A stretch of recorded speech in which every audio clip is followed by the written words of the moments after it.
Hello YouTube, I'm making this video to respond to another video by Shives. Now, I first saw this on the podcast The Drunken Peasants, and they did a good job addressing it, but there's some things that I wanted to talk about, but I'll put a link to that episode in the description in case you want to see it.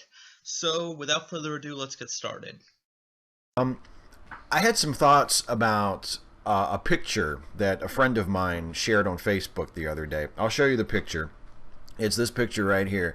It's taken from, apparently taken from a sign on the LA Metro. The first comment under the picture when she shared it was some dude asking, why does it say respect women passengers? Why doesn't it say respect all passengers? And it ties in very closely with another commonly heard stupid question, which is, why do they call it feminism?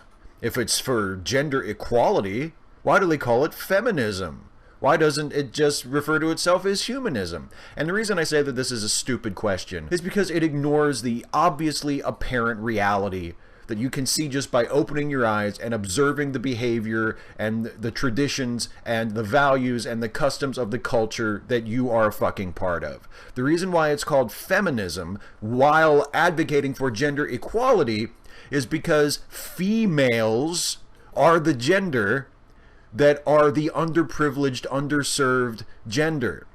You attain gender equality by advocating for the rights of the underprivileged gender. Do you see how this works? It's the same reason why we call it the gay rights movement. Well, I would actually agree that, yes, in general, women do tend to have it worse, like, even in the first world, but I don't think it's as one-sided as you make it out to be. Men live a lot less long. I think the average life expectancy is 5 years less than women.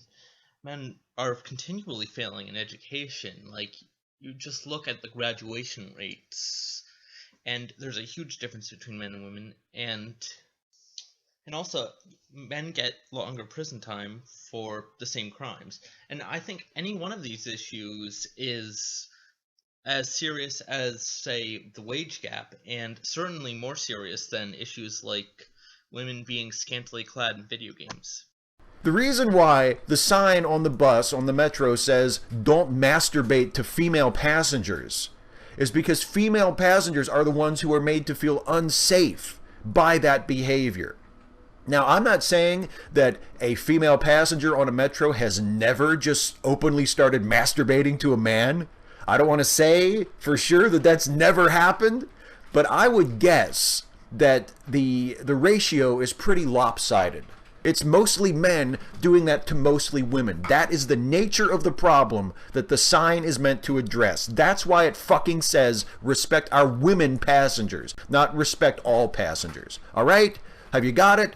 Okay, but would you apply that same logic that you're applying to harassment to suicide? Because if you do that, then you'd have to only target suicide prevention to men, because men are the majority of people who are committing suicide. But of course, we're not going to do that, because just because you're in the minority of a problem doesn't mean you should just be ignored as part of it. Like, I consider myself to be a liberal, and isn't that one of the big things of progressivism, that, like, inclusivity? Just because you're not a part of the majority, just because, like, you're in the minority of a problem, that doesn't mean, like, you should be ignored. Like, about trying to really help everybody, because that's what liberalism is to me. And I don't know, maybe you disagree. Accept the fact that we live in a society where there is gender inequality and where it disadvantages women, and that is a problem that needs to be addressed, or toddle off to the men's rights movement subreddits and bitch and moan with the other guys who are upset at the unfair divorce settlement, or because they never get to see their kids. Really? I cannot believe you really just said that. You're really gonna, like, go and say that, like, an unfair divorce settlement and never being able to see your kids again is, like, some petty little concern. Like, first of all, for the unfair divorce settlement, people have literally gone to jail for not being able to pay alimony or child support. Not like because they had the money. Well, I mean, some people have the money and they don't pay, but some people physically cannot get the money and they still go to jail for it. It's happened a lot of times, even though it's not supposed to happen. It's been just shown that this happens a lot. And secondly, like, you act like being separated from your kids and, quote, never getting to see your kids is some petty little issue. I mean, that's ridiculous. So, I'm going to explain this like I'm talking to some reptilian, soulless alien who's trying to understand human emotions, because I feel like that's what you'd have to be to make that kind of statement. So, parents and their kids form a strong bond, and that bond, if you're gonna break that bond, if you're gonna separate a parent and child, like, completely, you need to have a really good reason to do that, and if you don't, it's gonna cause a lot of problems. And most people who aren't parents just know this just from knowing parents, and just ask any parent and they tell you that being separated from their kid, like, for no good reason, would be a pretty terrible thing to happen. And I just can't believe you're gonna sit there and act like, oh, like, just so petty, and like you can't believe they're complaining about it. Like, complaining about that isn't bitching and moaning, as you put it. Like, I'm pretty sure that's a legitimate concern.